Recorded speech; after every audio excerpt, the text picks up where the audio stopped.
विद्यार्थियों, Batela coaching centre में आपका स्वागत है। जैसा कि मैंने सेट 4 तक पूरे करा दिए हैं, आप लोग प्लेलिस्ट में जाकर उनको अच्छे से पढ़ लीजिए और अच्छे मार्क लाने का प्रयास करिए।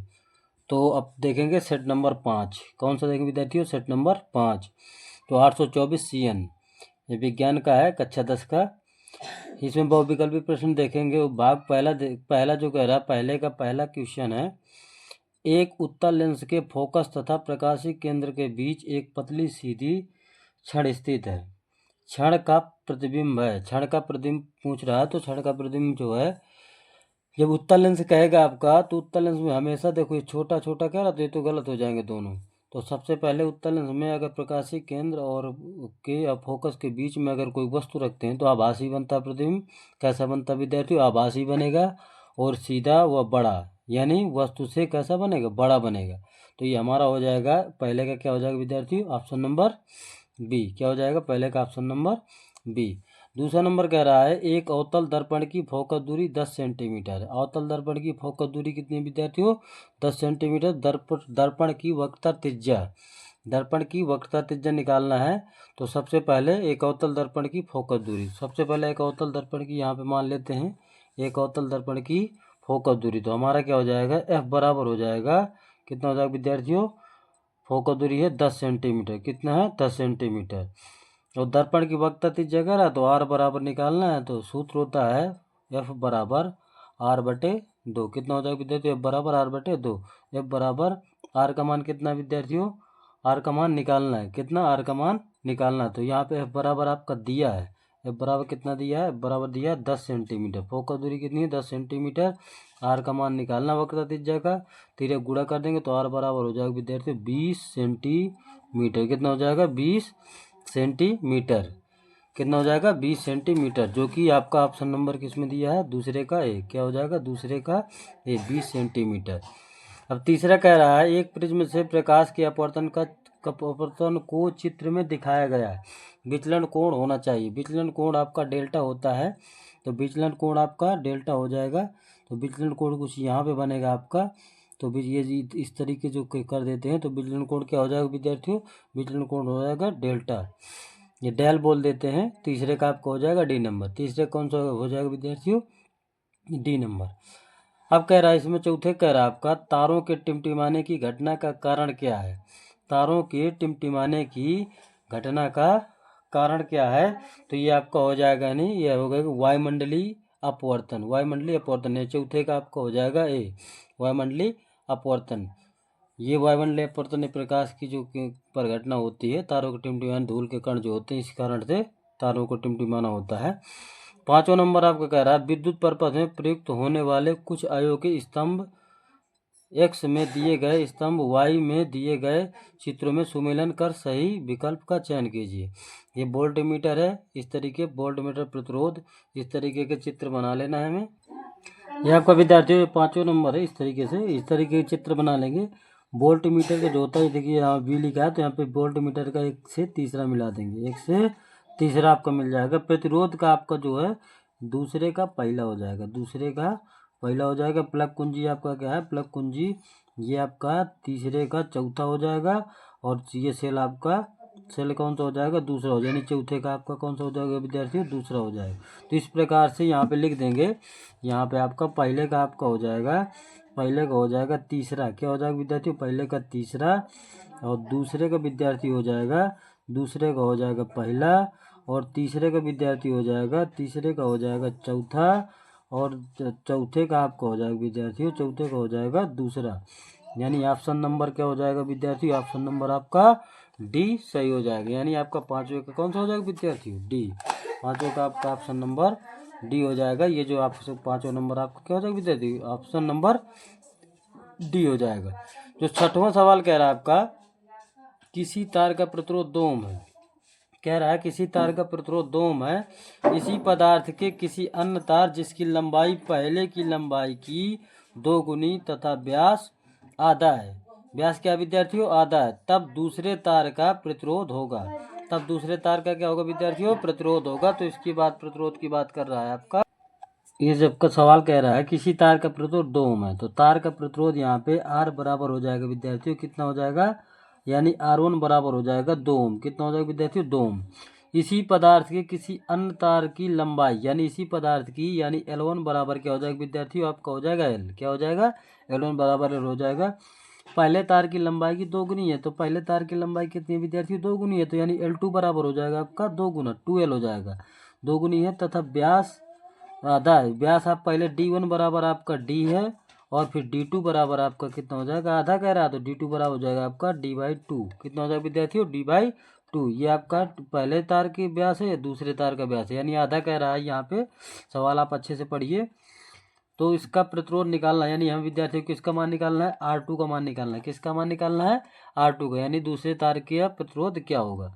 तो सबसे पहले आपका प्रतिरोध का सूत्र होता है कक्षा 10 में जो है ये है इम्पोर्टेंट क्वेश्चन है। R बराबर ρL1 बटे क्या हो जाएगा? वो हो जाएगा D1। क्या हो जाएगा विद्यार्थियों? D1, यानी पहले तार के लिए है। किसके कौन से तार के लिए? पहले तार के लिए। तो यहाँ पे विद्यार्थियों R1 बराबर हो जाएगा आपका R1 बराबर हो जाएगा ρL का मान L1 का मान कितना है विद्यार्थियों? L है, तो यहाँ पे L रख देंगे। D1 का मान कितना विद्यार्थियों? D है, तो यहाँ D रख देंगे। इसको मान लेंगे समीकरण 1। अब यहाँ पे लिखेंगे दूसरे तार के लिए। किसके तार के लिए? दूसरे तार के लिए। दूसरे तार के लिए आपका हो जाएगा R2 बराबर ρL2 बटे कितना हो जाएगा? D2। कितना हो जाएगा? D2। तो यहाँ पे मान रख देंगे, तो R2 बराबर हो जाएगा विद्यार्थियों ρL1 का मान कितना? 2L। कितना है L1 का मान विद्यार्थियों? 2L। और बटे D1 का मान कितना? D बटे 2। नहीं विद्यार्थी, यहाँ पे होता होल ऑफ स्क्वायर होता है, सॉरी, यहाँ पे होल ऑफ स्क्वायर होता है, तो यहाँ पे D का स्क्वायर हो जाएगा। यहाँ पे कितना हो जाएगा? D/2 का होल ऑफ स्क्वायर। कितना हो जाएगा? D/2 का होल ऑफ स्क्वायर हो जाएगा। तो यहाँ से आज आपका आ जाएगा R2 बराबर हो जाएगा ρ/2L बटे हो जाएगा D स्क्वायर बटे कितना हो जाएगा विद्यार्थियों? 4। 4 के ऊपर गुणा हो जाएगा। कितना? 4 के ऊपर गुणा हो जाएगा। जब 4 का गुणा हो जाएगा तो यहाँ से आपका हो जाएगा R2 बराबर हो जाएगा 4 का जब गुणा ऊपर करेंगे तो 4 दूना 8 हो जाएगा। तो यहाँ पे हो जाएगा ρ/8L बटे D स्क्वायर। कितना हो जाएगा विद्यार्थियों? D square. इसको समीकरण नंबर मान लेंगे 2। क्या मान लेंगे? समीकरण नंबर 2। तो फिर इसके बाद यहाँ पे क्या है? समीकरण 1 में समीकरण 2 का भाग देंगे। समीकरण 1 में समीकरण 2 का क्या करना है विद्यार्थियों? भाग देने पर तो भाग दे लेते हैं। यहाँ पे हो जाएगा R1 बटे R2 बराबर यहाँ पे हो जाएगा समीकरण 1 का मान कितना आपको ये दिख रहा होगा, यहाँ पर ρL बटे कितना हो जाएगा? D का होल ऑफ स्क्वायर। अब समीकरण 2 का मान आपका कितना है? यहाँ पे ρ/8L बटे D स्क्वायर। यहाँ पे गुड़ा ये दोनों कट जाएंगे आपस में, क्योंकि भीतर का गुड़ा और बार गुड़ा हो जाएगा। रो से रो कट जाएगा, एल से एल कट जाएगा। क्या बचेगा विद्यार्थियों? 8 बार बचेगा। कितना बचेगा? 8 बार। तो R1 बटे R2 बराबर हो जाएगा 1/8। कितना हो जाएगा? 1/8। अब R1 का मान कितना है? R1 का मान आपका दिया हुआ है यहाँ पे 2 ओम। कितना दिया है विद्यार्थियों? 2 ओम। तो यहाँ पे देख लेते हैं 2 ओम, यहाँ पे R1 यहाँ पे रख देंगे। तो R1 का मान आपका कितना? 2 ओम। तो 8 यहाँ पे लिख देते 2 बटे R2 बराबर कितना हो जाएगा? 1/8। तीन गुणा कर देंगे तो R2 बराबर कितना आ जाएगा विद्यार्थियों? 16 ओम। कितना आ गया? आपका हो जाएगा 16 ओम। कितना आ जाएगा विद्यार्थियों? 16 ओम। ये हमारा क्या हो जाएगा? R2 का मान हो जाएगा। किसका मान हो जाएगा? R2 का। यही तो कह रहा था यहाँ पे। ऑप्शन नंबर इसका क्या हो जाएगा? ऑप्शन नंबर हो जाएगा आपका बी, यानी छठवें का आपका क्या हो जाएगा? बी हो जाएगा। प्रश्न संख्या 7वां कह रहा है किसी चुंबकीय क्षेत्र में किसी कुंडली के घूर्णन के कारण कुंडली में उत्पन्न प्रेरित विद्युत धारा की दिशा के लिए प्रयुक्त नियम है। तो आपका ये प्रयुक्त नियम हो जाएगा, ये आपका हो जाएगा फ्लेमिंग के दाएं हाथ का नियम। फ्लेमिंग के दाएं हाथ का नियम 7 का ये नंबर हो जाएगा, फ्लेमिंग के दाएं हाथ का नियम। वो भाग सेकंड कह रहा है, ये जो हमारा केमिस्ट्री है, रसायन विज्ञान जिसे कहते हैं, इसको भी देख लेते हैं। ये लिखा है 8वें नंबर क्वेश्चन कह रहा है CH3COOH का IUPAC नाम, इसको एसिटिक अम्ल बोलते हैं, इसका IUPAC नाम बोल रहा है। तो IUPAC नाम हो जाएगा 8वें का बी, यानी एथेनोइक अम्ल। क्या हो जाएगा विद्यार्थियों? एथेनोइक अम्ल। ये हो जाएगा आपका एथेनोइक अम्ल। क्या हो जाएगा विद्यार्थियों? एथेनोइक अम्ल। 9वां नंबर कह रहा है निम्नलिखित में से एल्काइन का सूत्र। एल्काइन का सूत्र, एल्काइन का मतलब होता है जिसमें ट्रिपल बॉन्ड होगा। आप लोग इसमें देख लीजिए, इसमें ट्रिपल बॉन्ड कौन सा दिख रहा है, 9 का आपका हो जाएगा डी। इसमें ट्रिपल बॉन्ड है, बाकी सब में क्या है, डबल बॉन्ड सिंगल बॉन्ड है। तो यहाँ पे एल्काइन कह रहा है, एल्काइन का सूत्र क्या हो जाएगा, 9 का डी। अब कह रहा है 10वां कह रहा है आपका, 10वां कह रहा है पूर्ण रूप से उदासीन विलयन है। पूर्ण रूप से उदासीन विलयन का पीएच मान होता है, मैंने पिछले वीडियो में बताया था पूर्ण रूप से उदासीन विलयन का मान कितना होता है, 7। यानी 10वें का आपका हो जाएगा सी नंबर। 10वें का क्या हो जाएगा विद्यार्थी, सी नंबर। अब 11वां नंबर जो क्वेश्चन आपका कह रहा है, 11 नंबर Na2CO3 इंटू 10H2O का प्रचलित नाम है, इसलिए धोने का सोडा होता है। 11वें का क्या हो जाएगा, बी नंबर। धोने का सोडा का सूत्र है आपका Na2CO3 इंटू 10H2O। अब 12वां नंबर आता है, 12 नंबर में कह रहा है संयोजन अपक्रिया का उदाहरण है। संयोजन का मतलब होता है जुड़ना। संयोजन का मतलब क्या होता है, जुड़ना। ये तो आपका हो जाएगा, क्या हो जाएगा, 12 का हो जाएगा ए नंबर। 12 का क्या हो जाएगा विद्यार्थी, ए नंबर। यानी कार्बन का वायु में जलना, कार्बन का वायु में जलना जाएगा, CO2 बन जाएगा यहाँ पे जब कार्बन जलेगा वायु में। अब आपका आता है 13 नंबर, निम्न में से क्षारीय धातु है। निम्न में से क्षारीय धातु है। तो क्षारीय धातु का मतलब होता है जो पहले पहले ही रो में कॉलम में होते हैं उसको क्षारीय धातु बोलते हैं। जैसे लीना का रबी क्लोज फ्रेंड, इस प्रकार से आपका निट्रिक है। तो यहाँ पे लीना का रबी क्लोज फ्रेंड का आ रहा ना के, तो यहाँ के आपका हो जाएगा के, क्या है के आपका है पोटेशियम। ये क्षारीय धातु के अंतर्गत आता है। किसके अंतर्गत आता है विद्यार्थियों, क्षारीय धातु के। 13 का आपका हो जाएगा बी। क्या हो जाएगा विद्यार्थी, 13 का बी। अब आते हैं उपभाग थर्ड में। उपभाग थर्ड का मतलब होता है जीव विज्ञान। यह आपका जीव विज्ञान का पोर्शन है। इसमें कह रहा है मनुष्य में वृक्क एक तंत्र का भाग है जो संबंधित है। तो आपका 14 का हो जाएगा सी। उत्सर्जन से संबंधित है वृक्क। वृक्क को अंग्रेजी में बोलते हैं किडनी।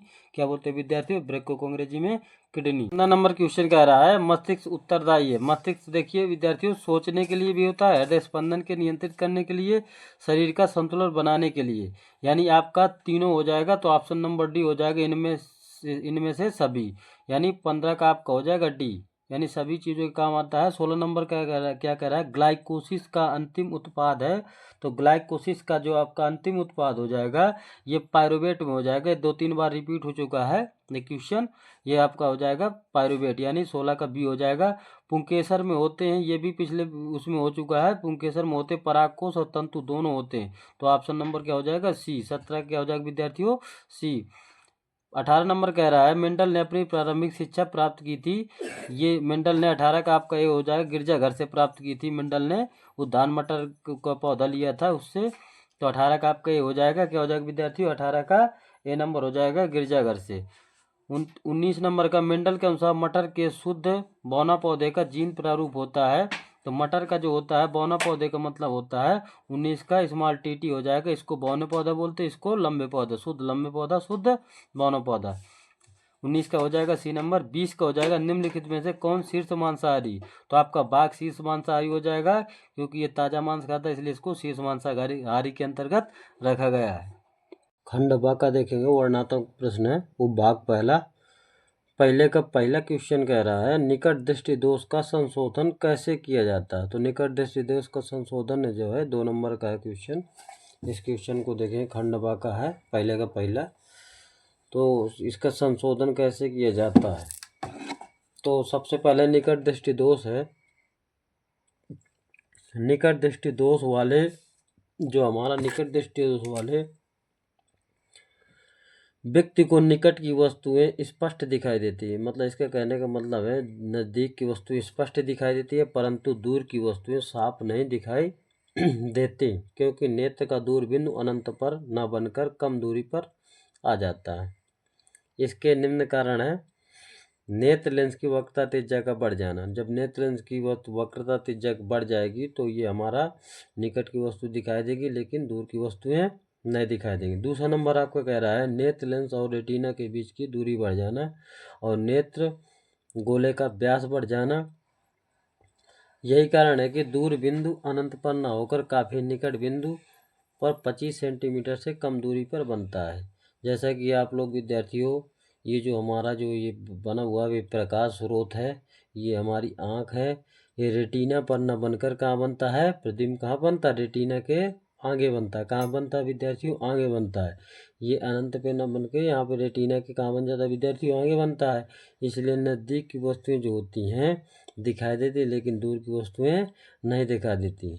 इसलिए नज़दीक की वस्तुएं क्या होती है विद्यार्थियों? दिखाई देती है, लेकिन दूर की वस्तुएं नहीं दिखाई देती। निकट दृष्टि दोष का निवारण कैसे किया जाता है? इसके निवारण के लिए अवतल लेंस का प्रयोग किया जाता है। किसका? कौन सा लेंस का विद्यार्थी? अवतल लेंस का प्रयोग किया जाता है, जिससे प्रतिबिंब रेटिना पर बनने लगता है। जैसे अवतल लेंस का अगर प्रयोग करेंगे तो प्रतिबिंब कहाँ बनेगा विद्यार्थी? रेटिना पर बनेगा और साफ दिखाई देगा। दूसरा कह रहा है किसी लेंस की क्षमता -2 डायोप्टर है, लेंस की फोकस दूरी तथा प्रकृति क्या होगी? मतलब इसका कहने का मतलब ये, लेंस की फोकस दूरी और विद्यार्थियों क्या निकालना है? प्रकृति निकालना है। क्या निकालेंगे? प्रकृति। तो सबसे पहले इसमें सवाल कह रहा है किसी लेंस की क्षमता, क्षमता अगर कहेगी तो लेंस की क्षमता आपका हो जाएगा पी को पावर बोलते हैं, यानी लेंस की क्षमता बोलते हैं। पी बराबर हो जाएगा -2 डायोप्टर। क्या हो जाएगा विद्यार्थी? -2 डायोप्टर। लेंस की फोकस दूरी क्या होगा? तो एफ बराबर निकालना है। ठीक है विद्यार्थियों, तो यहाँ पे हमारा दोनों में संबंध होता है पी बराबर 1/f। क्या हो जाएगा? पी बराबर 1/f। तो पी का मान आपका कितना दिया है? पी का मान आपका दिया है -2 डायोप्टर। कितना दिया? -2। तो 1/f, एफ का मान निकालना है तो तिर्यक गुणा कर देंगे यहाँ से, तो -2f बराबर हो जाएगा विद्यार्थियों। क्या हो जाएगा? 1। तो f बराबर हो जाएगा आपका -1/2। इसको जब काटेंगे तो हमारा आ जाएगा f बराबर हो जाएगा 0.5 मीटर। किस में हो जाएगा विद्यार्थी? 0.5 मीटर। ये हमेशा किस में रहता है? मीटर में होता है। ये प्रकृति क्या आ गया? माइनस का आ रहा ना यहाँ पे, तो यहाँ पे हो जाएगा लेंस। लेंस कौन सा हो जाएगा? लेंस अवतल लेंस। कौन सा हो जाएगा? अवतल लेंस, क्योंकि फोकस दूरी क्या आएगी विद्यार्थियों? माइनस की है। फोकस दूरी अगर माइनस की आएगी तो लेंस कौन सा हो जाएगा? अवतल लेंस। कौन सा हो जाएगा विद्यार्थियों? अवतल लेंस। प्रश्न संख्या दूसरे का पहला कह रहा है निर्वात में प्रकाश की चाल 3 × 10⁸ मीटर प्रति सेकंड है। हीरे में प्रकाश की चाल ज्ञात कीजिए। हीरे का निरपेक्ष अपवर्तनांक 2.42 है। ये सवाल इम्पोर्टेंट है परीक्षा की दृष्टि से। इसमें कह रहा सवाल जो भी आपका है, ये निर्वात में प्रकाश की चाल, आपका विद्यार्थी कह रहा है निर्वात में प्रकाश की चाल। निर्वात में प्रकाश की चाल, आपकी प्रकाश की चाल निर्वात में कहेगा तो आपका सी का मान दिया। किसका विद्यार्थी? सी का 3 × 10⁸ मीटर प्रति सेकंड। ये हो जाएगा। अब कह रहा है हीरे में प्रकाश की चाल, यानी हमें किसका निकालना है? हीरे में प्रकाश की चाल निकालना है। और अपवर्तनांक कितना दिया विद्यार्थियों? अपवर्तनांक। अगर अपवर्तनांक कहेगा तो एन का मान कितना है? 2.42। कितना विद्यार्थी? 2.42। अब हमारा सूत्र क्या होता है? अपवर्तनांक क्या होता है विद्यार्थी? अपवर्तनांक n बराबर होता है c/v। क्या होता है विद्यार्थी? c/v। तो अपवर्तनांक n का मान आपका दिया 2.42 और c का मान आपका है 3 × 10⁸ और v का मान निकाल लेंगे कांच में। किसमें? कांच में नहीं, हीरे में कह रहा है। हीरे में कह रहा है तो हीरे का अपवर्तनांक दिया है कि इसमें किसमें कह रहा है? हीरे में प्रकाश की चाल कह रहा है। तो v का मान यहाँ से तिर्यक गुणा कर देंगे तो v बराबर हो जाएगा आपका 3 × 10⁸ बटे 2.42। कितना हो जाएगा विद्यार्थी? 2.42। ये हमारा हो जाएगा तो v बराबर आपका आ जाएगा। इसको काटेंगे यहाँ से, इसको काटेंगे तो हमारा आ जाएगा 300 बटे आ जाएगा 242, क्योंकि दशमलव हटेगा ऊपर 2 0 बढ़ जाएगा। 10⁸ जब इसको काटेंगे तो हमारा आ जाएगा v बराबर हो जाएगा 1.24 ×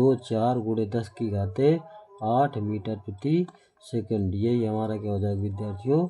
उत्तर हो जाएगा 1.24 × 10⁸ मीटर प्रति सेकंड।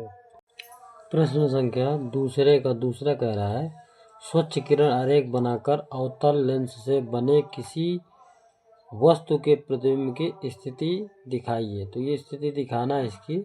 तो दूसरे का दूसरा जो भी है आपका ये वाला जो है क्वेश्चन है, तो आपका क्या है? तो सबसे पहले यहाँ पे एक हमने वस्तु ली। क्या ली? वस्तु को हम ए बी मान लिया। ए बी को एक अवतल लेंस के सामने रख दिया। किसके? अवतल लेंस के सामने रख दिया। एक समांतर किरण यहाँ से गुजारेंगे। कौन सी किरण? समांतर किरण गुजारेंगे। और एक हमारी यहाँ से प्रकाशिक केंद्र, कहाँ से होते हुए? प्रकाशिक केंद्र से होकर जाएगी। तो ये हमारा जब समांतर यहाँ से गुजारेंगे तो ये मोटा होता है यहाँ पे किनारों में एक लेंस है, अवतल लेंस। तो यहाँ से हमारी क्या हो जाएगी? किरण मुड़ जाएगी। तो ये हमारी किरण जो मुड़ेगी, मुड़ने के बाद ये हमारा आभासी फोकस दूरी बनेगी। यहाँ पे जो F1 है, यहाँ पे आप यहाँ पे बनेगा। और यहाँ से जो ये हमारा बनेगा, यहाँ पे A डैश B डैश, यहाँ पे हमारा क्या बन जाएगा? प्रतिबिंब बन जाएगा। क्या बन जाएगा विद्यार्थी? प्रतिबिंब। यानी वस्तु के ही सामने एक प्रतिबिंब बन जाएगा जो A डैश B डैश वस्तु से क्या है विद्यार्थियों? छोटा है, वस्तु से छोटा। तो प्रतिबिंब आभासी बनेगा और सीधा बनेगा। वस्तु से क्या बनेगा विद्यार्थियों? छोटा बनेगा। प्रतिबिंब क्या? वस्तु से छोटा बन जाएगा। वस्तु हमारी बड़ी है और प्रतिबिंब क्या है? छोटा है। इसी प्रकार का चित्र बनाना है। प्रश्न संख्या तीसरे का पहला कह रहा है 3 वोल्ट विभवांतर के 2 बिंदुओं के बीच 3 कूलाम आवेश को ले जाने में कितना कार्य किया जाता है। तो कितना कार्य किया जाता है इसको देख लेंगे। तो सबसे पहले यहाँ पे जो कह रहा है 3 वोल्ट विभवांतर, तो सबसे पहले विभवांतर 3 वोल्ट कह रहा, विभवांतर V बराबर हो जाएगा कितना वोल्ट विद्यार्थी? 3 वोल्ट। कितना हो जाएगा? 3 वोल्ट। 2 बिंदुओं के बीच 3 कूलाम। तो सबसे पहले कूलाम यानी कूलाम Q बराबर हो कितना विद्यार्थी हो? 3 कूलाम। कितना कूलाम है? 3 कूलाम। यानी आवेश, यानी कितना हो जाए? आवेश का मतलब क्या होता है? कूलाम, यानी कूलाम। यानी Q का मान दिया है कितने, किसका मान? वो विद्यार्थी Q का मान, यानी आवेश Q बराबर कितना दिया विद्यार्थियों? 3 कूलाम। अब इसके बाद यानी W निकालना है। क्या निकालना? W यानी कार्य। क्या निकालना विद्यार्थियों? कार्य को W बोलते हैं वर्क। तो यहाँ पे होता है, सूत्र होता है B बराबर W/Q। कितना होता है विद्यार्थियों? B बराबर W/Q। B का मान दिया 3 और W का मान आपका निकालना है। Q का मान भी दिया कितना? 3। तीनों गुणा करेंगे तो यहाँ से आ जाएगा विद्यार्थियों W बराबर कितना हो जाएगा? जब 3 का गुणा 3 में करेंगे 3 3 का 9। और कार्य का मात्रा क्या होता है विद्यार्थियों? जूल। तो W बराबर आ गया 9 जूल। कितना हो जाएगा विद्यार्थियों? W बराबर 9 जूल। का दूसरा कह रहा है प्रतिरोधों के श्रेणी क्रम के संयोजन के तुल्य प्रतिरोध का सूत्र लिखिए तथा चित्र खींचिए। सूत्र लिखना और चित्र खींचना है, इसका डेरिवेशन नहीं करना है। तो इसको इस प्रकार से कुछ हो जाएगा। प्रतिरोधों के श्रेणी क्रम के संयोजन के तुल्य प्रतिरोध का सूत्र। सबसे पहले श्रेणी क्रम संयोजन का सूत्र। श्रेणी क्रम संयोजन R बराबर हो जाएगा विद्यार्थी R1 plus R2 plus R3 dot dot dot कितने भी लग सकते हैं। यहाँ में ये किस क्रम में है विद्यार्थी? श्रेणी क्रम में। इसको हमें खींचना है तो इस प्रकार 3 ठो बना लेते हैं। श्रेणी क्रम का कह रहा है ना, तो श्रेणी क्रम का कह रहा है आपका, तो श्रेणी क्रम में कुछ इस प्रकार बन जाएगा ऐसे। श्रेणी क्रम का कह रहा है ना विद्यार्थी, किस क्रम में कह रहा है? श्रेणी क्रम में। तो श्रेणी क्रम में इस प्रकार से आपका बन जाएगा। इसको बोल देंगे A, इसको बोल देंगे B। यहाँ से हो जाएगा R1, ये हो जाएगा R2, ये हो जाएगा R3। यहाँ से अगर आपको बनाना है तो इस प्रकार बना सकते हैं। यहाँ से बाटी लगा देंगे। क्या लगाएंगे विद्यार्थियों? बाटी लगा देंगे। ये हमारी हो जाएगी कुंजी और इस प्रकार से बन जाएगा। ये हमारा क्या है विद्यार्थियों? बैटरी है। ये हमारी क्या है? कुंजी। ठीक है। इस प्रकार से हमें क्या करना था? चित्र बनाना था और चित्र बन गया। इस प्रकार से क्या हो जाएगा? यहाँ से आई धारा जाएगी तो आई यहाँ पे हो जाएगी, यहाँ पे आई जाएगी सब जगह। यानी धाराएं क्या रहेगी विद्यार्थियों? सेम रहेगी। वोल्टेज क्या हो जाएगा? वोल्टेज अलग अलग, यानी V1 यहाँ V2 यहाँ पे V3। यहाँ पे इस तरीके लिख सकते हैं। यहाँ पे कि क्या होता है? परिपथ में धारा समान होती है। परिपथ में धारा क्या होती है विद्यार्थियों? धारा समान होती है। परिपथ में धारा समान होती है तथा वोल्टेज क्या हो जाएगा विद्यार्थियों? वोल्टेज भिन्न भिन्न होता है। क्या होता है विद्यार्थियों? वोल्टेज भिन्न भिन्न होता है। वोल्टेज क्या होता है? भिन्न भिन्न होता है। चौथे का पहला कह रहा है समान घरेलू विद्युत परिपथ का नामांकित व्यवस्थित चित्र बनाना। चित्र बनाना विद्यार्थी, इसके चित्र बनाकर इसको समझा देना है और इसमें लिख भी देंगे। 4 नंबर क्योंकि दिया है, चित्र बनाएंगे और लिखेंगे भी। तो इस प्रकार से आपका चित्र बनेगा। ये आपका चित्र घर दिख रहा है। तो यहाँ पे क्या है, ये मेन लाइन है जो कि हमारा जैसे मीटर वीटर लगा होता है इस प्रकार से इनपुट है। ये क्या है विद्यार्थी, आउटपुट है।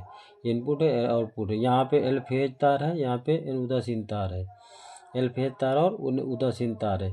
इस प्रकार से ये आपका हो जाएगा। यहाँ से मेन लाइन गई है, यहाँ से एल है, यहाँ पे क्या है एन है। इस प्रकार से ये फ्यूज लगा देते हैं। फ्यूज इसलिए लगाते हैं विद्युत फ्यूज, क्योंकि हमारे घर के जो अंदर पंखे प्लग वगैरह और इस तरह के टीवी ये जो होंगे हमारे बच जाएंगे, इसलिए यहाँ पे क्या लगा देते हैं, फ्यूज लगा देते हैं।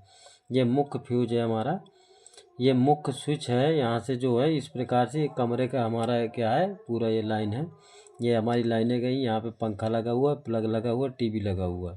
इस प्रकार से ये हमारी लाइनें क्या हो जाती हैं, डिवाइड हो जाती हैं। क्या हो जाती है विद्यार्थियों, डिवाइड हो जाती हैं। इसको इस प्रकार से लिख देंगे, जब चालक में धनावेश तथा धनावेश मिल जाते हैं तो विद्युत धारा अत्यधिक प्रवाहित होने लगती है। तब चालक में लगे फ्यूज का गलनांक निम्न होता है, जिसके कारण फ्यूज जल जाता है। जो फ्यूज मैंने आपको दिखाया था विद्युत मेन स्विच में जो फ्यूज लगा था, वहीं से विद्युत धारा प्रवाह बंद हो जाता है तथा घर में लगे हुए वैद्युत उपकरण पंखा कूलर फ्रिज इत्यादि सुरक्षित रहते हैं। ये हमारा फ्यूज का कार्य था। किसका कार्य था विद्यार्थियों, बच्चों, ये फ्यूज का कार्य था। इसी प्रकार से ये फ्यूज का कार्य रहता है जो जितना भी होता है घरों में। विद्यार्थी चौथे का दूसरा कह रहा है, विद्युत चुम्बकीय प्रेरण की घटना क्या है। विद्युत चुम्बकीय प्रेरण की घटना क्या है, तो इसको देखते हैं। तो विद्युत चुम्बकीय प्रेरण की घटना जो है इसको क्या कहते हैं, जब किसी बंद परपथ यानी कुंडली, जब कोई किसी बंद परपथ की कुंडली हो और चुंबक के बीच सापेक्ष गति होती है, जब दोनों के बीच में सापेक्ष गति होती है तो परिपथ से गुजरने वाले चुंबकीय फ्लक्स यानी फाई बोलते हैं, चुंबकीय फ्लक्स को क्या बोलते हैं, फाई से में परिवर्तन होता है। इस परिवर्तन के कारण परपथ में एक विद्युत वाहक बल ईएमएफ, विद्युत वाहक बल को क्या बोलते हैं, ईएमएफ प्रेरित होता है। क्या होता है विद्यार्थियों, प्रेरित होता है। संपूर्ण परपथ बंद है तो विद्युत धारा प्रवाहित होगी। इसी घटना को विद्युत चुम्बकीय प्रेरण कहते हैं। बिल्कुल विद्यार्थी, मतलब अगर जो कुंडली होगी पूरी चारों तरफ से बंद होगी तो विद्युत धारा उसमें क्या होगी, प्रवाहित होगी। तो इसी घटना को क्या बोलते हैं, चुम्बकीय प्रेरण कहते हैं। यह घटना माइकल फैराडे ने खोज की। इस घटना की खोज किसने की थी विद्यार्थियों, माइकल फैराडे ने खोज इसकी की थी, जो कि बहुत महत्वपूर्ण क्वेश्चन है। इसको अच्छे से पढ़ के जाइएगा। चौथे का आपका अथवे का पहला, चौथे का अथवे का पहला, चुंबकीय क्षेत्र रेखाओं से क्या तात्पर्य है। किन्हीं दो गुणों को व्यक्त कीजिए। किन्हीं दो गुणों को व्यक्त करना, चुंबकीय क्षेत्र रेखाओं से क्या तात्पर्य है। इसके जो दो गुण हैं आपके इस प्रकार हैं। ये चुंबक के उत्तरी ध्रुव से निकलकर दक्षिणी ध्रुव में प्रवेश करती हैं। ये चुंबक उत्तरी ध्रुव से निकलकर दक्षिण ध्रुव में प्रवेश करती हैं। ये वक्र का निर्माण करती हैं तथा समदूरस्थ होती हैं। ये जो चुंबकीय बल रेखाएं होती है क्या होती हैं, वक्र का निर्माण करती हैं तथा समदूरस्थ होती हैं। कुछ इस प्रकार से होते हैं। दो चुंबकीय बल रेखाएं एक दूसरे को कभी नहीं काट सकती, क्योंकि यदि काटेंगी तो उस बिंदु पर चुंबकीय क्षेत्र की दो दिशाएं होंगी, जो कि असंभव है। इस प्रकार से चुंबक बना हुआ है, एन ध्रुव है, यहाँ पे क्या है, एस ध्रुव है। ये चुंबकीय बल रेखा देखो एन से निकल रही, कहाँ पे जा रही है विद्यार्थियों, एस पे जा रही है। यहाँ से एन से निकल एस पे जा रही है। इस प्रकार आपका ये क्या हो जाएगा, दंड चुंबक है। क्या विद्यार्थियों, दंड चुंबक है। एक समान चुंबकीय क्षेत्र में बल रेखाएं समांतर तथा समदूरस्थ होती हैं। ये समांतर आपको दिख रही है, जो कभी आपस में मिलेंगी नहीं, न एक दूसरे को काटेंगी। चुंबक के उत्तरी ध्रुव से चुंबकीय बल रेखाएं निकलकर दक्षिणी ध्रुव पर आ जाती हैं। चुंबकीय बल रेखाएं वक्र के रूप में होती हैं। वक्र ये आपका वक्र बना रहा है, कर्व बना रहा है, इसलिए इसको बोल देते हैं वक्र। क्या बोलते हैं विद्यार्थियों, वक्र बोल देते हैं। चौथे का अथवा का दूसरा कह रहा है, धारावाही प्रणालिका द्वारा उत्पन्न चुंबकीय क्षेत्र दर्शाकर एक आरेख बनाइए। ये आपका 4 नंबर का है। इस प्रकार से नहीं, धारावाही प्रणालिका का ये पिछले वाले सेट में हो चुका था, लेकिन फिर भी मैं इसमें आपको बता दे रहा हूँ। ये धारावाही प्रणालिका के कारण उत्पन्न चुंबकीय बल रेखाएं हैं। ये आपका क्या है, एन है। ये आपका क्या है, एन। ये आपका ऐसे एक दंड चुंबक है जिसमें क्या होते हैं, तांबे के वायर लपटे होते हैं। ये तांबे के वायर हैं, आपको दिख रहा है, ये तांबे के वायर लिपटे हुए हैं।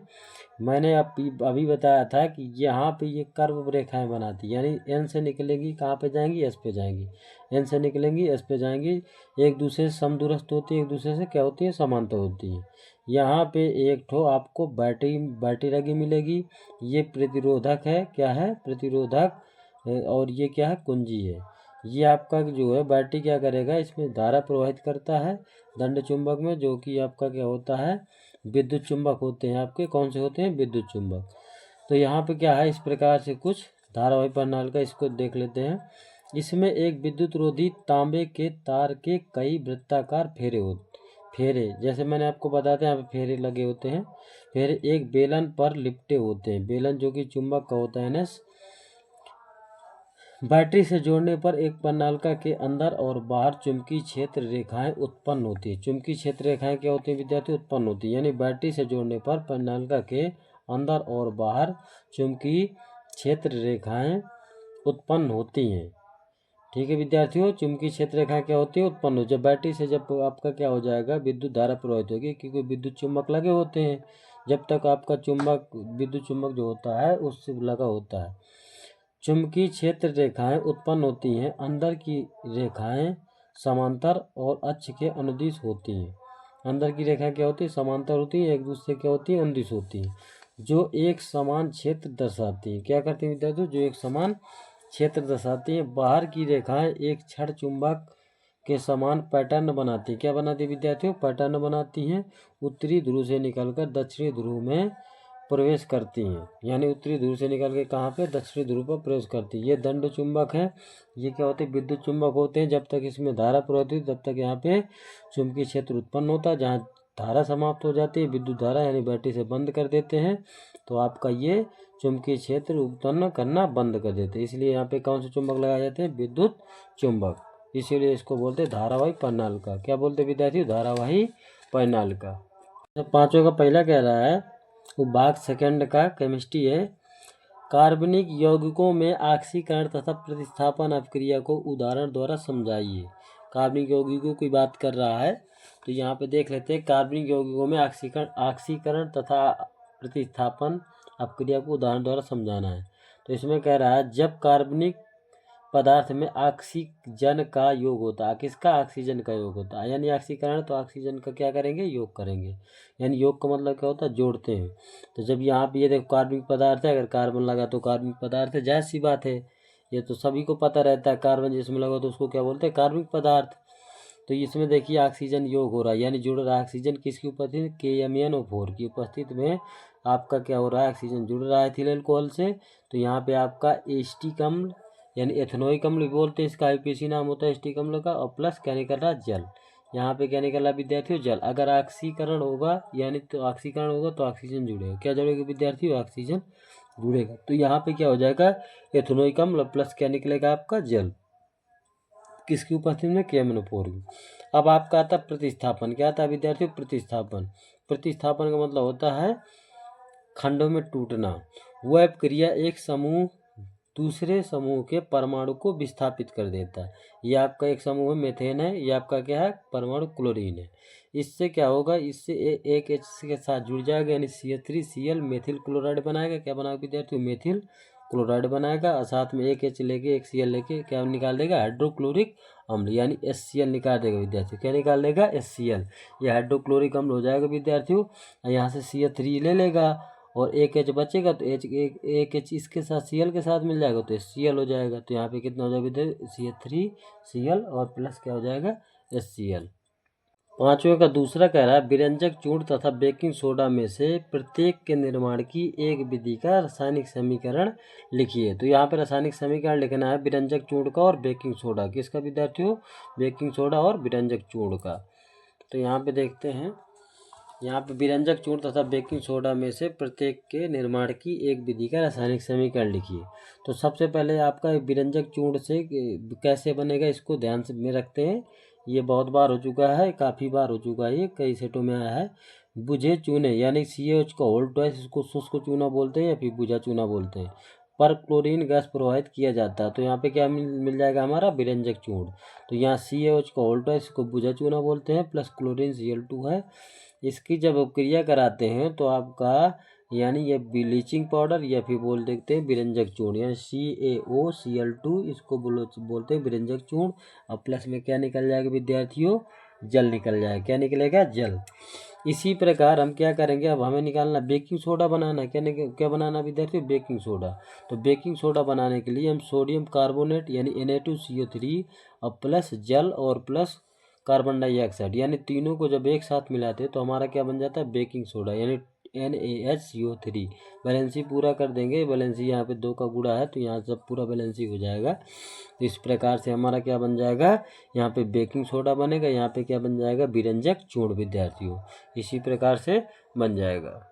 छठों का पहला कह रहा है आपका सक्रियता श्रेणी को समझाइए तथा दैनिक जीवन में इसके 2 उपयोग लिखिए। सक्रियता श्रेणी को देख लेते हैं, इसके दैनिक जीवन में क्या करते हैं, 2 उपयोग लिखेंगे। तो सबसे पहले ये सक्रियता श्रेणी है। तो सक्रियता श्रेणी धातुओं की क्रियाशीलता के घटते क्रम में व्यवस्थित एक सूची है। सबसे पहले सक्रियता श्रेणी में जो धातुएं होती है उसके क्रियाशीलता के घटते क्रम में क्या करेंगे, उनको रखेंगे। अब इनके क्या है, दैनिक जीवन में इनके उपयोग क्या है।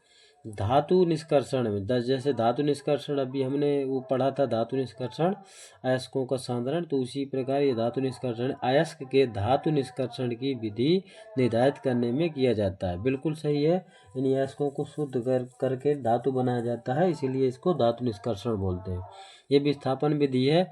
अधिक क्रियाशील धातु कम क्रियाशील धातु को विस्थापित कर देती है, यानी ज़्यादा जो क्रियाशील धातु है वो कम क्रियाशील धातु को उधर से हटा देती है, यानी विस्थापित कर देती है। ये हमारे दैनिक जीवन में क्या थे, इसके उपयोग थे। और इसको क्या करते हैं, क्रियाशीलता के घटते क्रम में व्यवस्थित करते हैं। ये है सक्रियता श्रेणी। का दूसरा कह रहा है आपका एल्डिहाइड तथा कीटोन के नामकरण की आयुपेशी पद्धति को समझाइए। ये आपका एल्डिहाइड तथा कीटोन के नामकरण की आयुपेशी पद्धति को समझाइए। कुछ इसी प्रकार दिया हुआ है, आप इसको अच्छे से पढ़ लीजिएगा, इसको समझाना है। तो सबसे पहले एल्डिहाइड जो तथा कीटोन के नामकरण की पद्धति जो है, आयुपेशी नाम बताना है।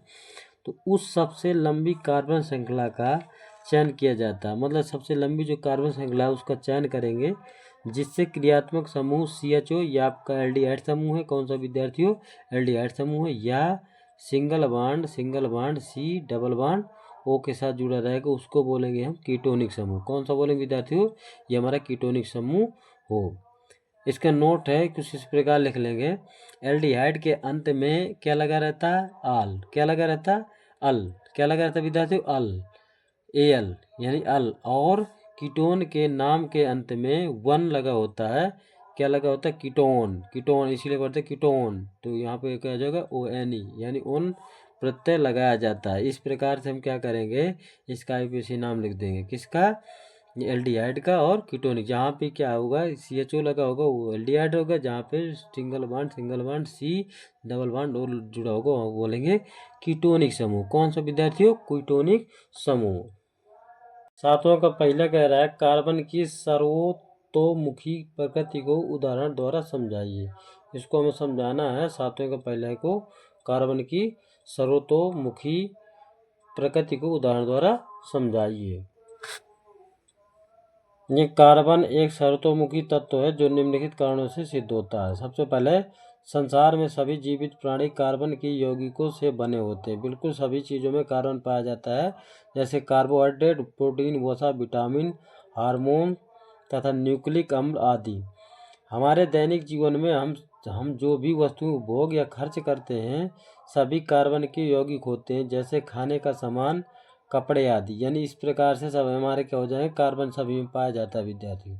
कागज, प्लास्टिक, रबड़, चमड़ा आदि भी कार्बन के यौगिक हैं।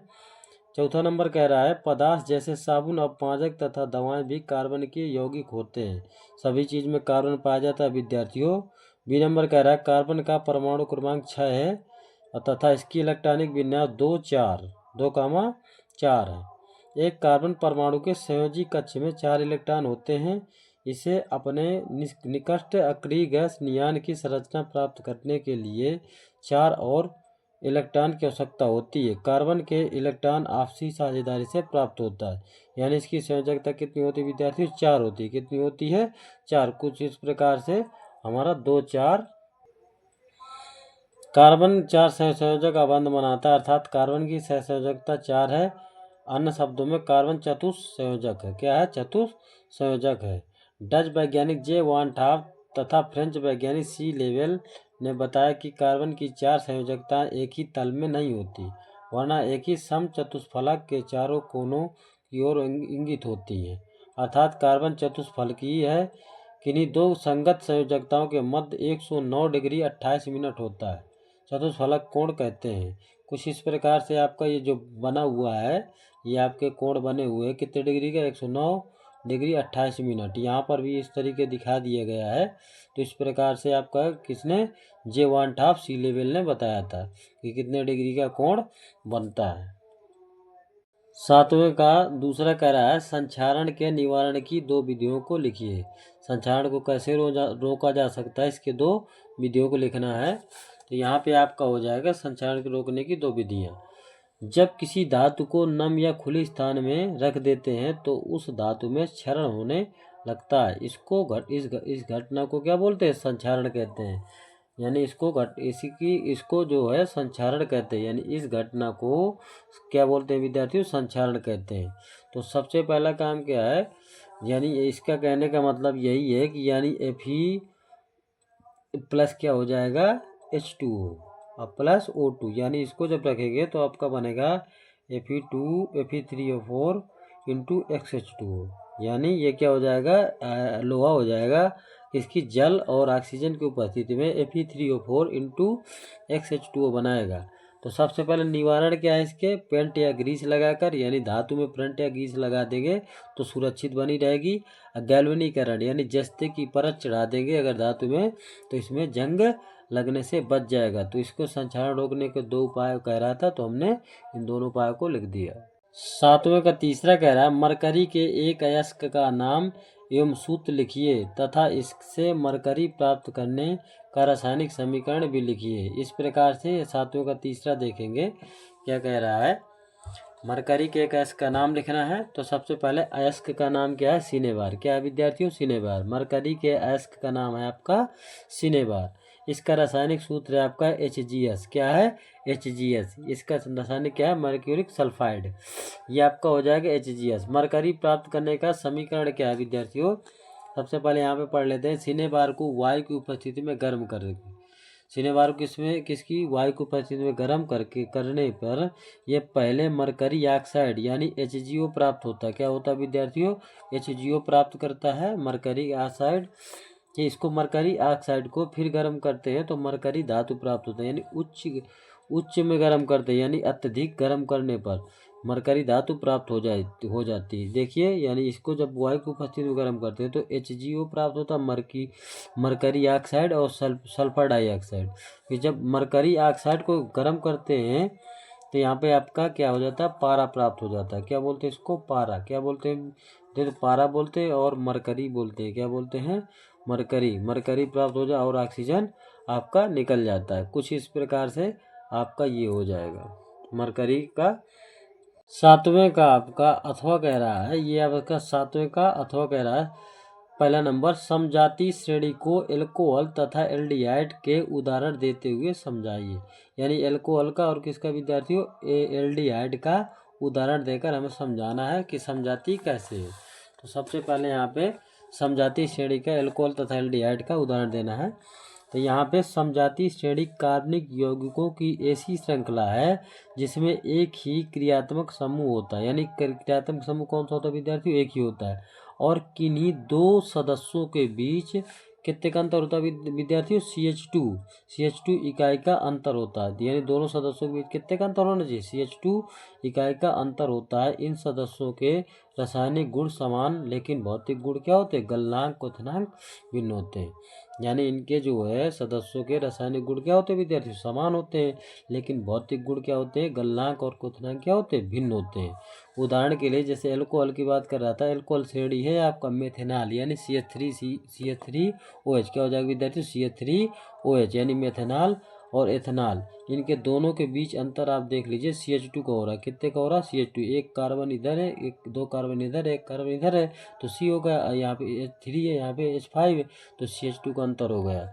एक समजातीय श्रेणी के एग्जाम्पल है। जैसे एल्डिहाइड का कह रहा है तो मेथेनल यानी SCH हो जाएगा, और यहाँ पे CH3CH हो जाएगा। मेथेनल और एथेनल, इनके बीच में CH2 का अंतर हो जाएगा। समजातीय श्रेणी की यही पहचान है, यानी दोनों के बीच में CH2 का अंतर होगा। 7वें का अथवे का आपका दूसरा कह रहा है मिसेल क्या है, इसका दैनिक जीवन में उपयोग लिखिए। तो इसका मिसेल देख लेते हैं। मिसेल क्या है, इसका दैनिक जीवन में उपयोग लिखना है।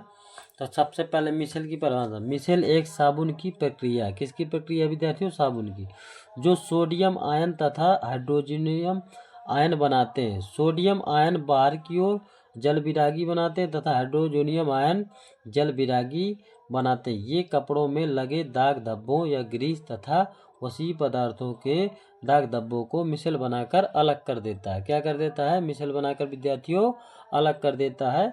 ये हमारे दैनिक जीवन में क्या होता है? उपयोग होता है मिसेल, जो हमारा मिसेल बनाकर दाग धब्बों के कपड़ों को अलग कर देता है। ये इसी प्रकार से मिसेल बनेगा। क्या बनेगा विद्यार्थी? मिसेल का चित्र बन जाएगा। हाइड्रोजोनियम आयन ये है H2O+, और यहाँ सोडियम Na+, ये जल रागी अंदर की ओर, जल विरागी बाहर की ओर बन जाता है। ये आपका मिसेल का चित्र है, इसको अच्छे से बना लीजिएगा, एग्जाम में आता है। और इस प्रकार से आपका मिसेल का चित्र बन जाएगा। दैनिक जीवन में इसका बहुत बड़ा उपयोग है। 7वें का अथवे का तीसरा कह रहा है धातुओं एवं अधातुओं के गुणों को लिखिए। धातु और अधातु के गुणों लिखना है, इनको देख लेते हैं। धातु एवं धातु के गुणों को लिखिए। तो सबसे पहले यहाँ में चमक लिखेंगे। तो धातुएं क्या होती है? चमकदार होती हैं, और अधातुएं चमकदार नहीं होती। मतलब धातुएं क्या होती है विद्यार्थी? चमकदार होती है, और धातुएं चमकदार नहीं होती। दूसरा नंबर अवस्था दोनों के देख लेते हैं। धातुएं ठोस होती हैं, अधातु क्या होती है? अधातु ठोस नहीं होती। अधातु क्या नहीं होती? ठोस नहीं होती। सबसे पहले आघात वर्धनीयता तन्यता देखते हैं तीसरा नंबर। तो धातुएं लचकदार ठोस होती हैं, अधातु क्या होती है? भंगुर होती है। अधातु क्या हो जाती है विद्यार्थियों? भंगुर हो जाती हैं। और ये क्या होती हैं? धातुएं जो होती हैं चालक, यानी क्या चालक होती हैं, और धातु क्या होती हैं? कुचालक होती है। इस प्रकार से आपका ये आपका क्या हो जाए? धातु और धातु के गुणों की पहचान हो जाएगी। धातु में धातु क्या है? धातुएं धरायन देती हैं, धातुएं चमकदार व लचीली होती हैं। और तीसरा नंबर है अधातु में तन्यता व आघातवर्धनीयता का गुण होता है, ये कठोर होती है। ये धातु के गुण थे। अब अधातु देखते हैं। अधातुएं ऋणायन देती हैं, ये भंगुर होती हैं, इसे तन्यता तथा आघातवर्धनीयता का गुण नहीं पाया जाता इसमें। और कुछ अधातुएं द्रव अवस्था में रहती हैं, जैसे क्या हो जाएगा? ब्रोमीन। और धातु क्या हो जाएगा? पारा। धातु जो होती है द्रव अवस्था में रहती है कमरे के ताप पर, वो हो जाएगी पारा, और धातु हो जाएगी आपकी ब्रोमीन हो जाएगी। क्या हो जाएगी विद्यार्थियों? अधातु ब्रोमीन हो जाएगी।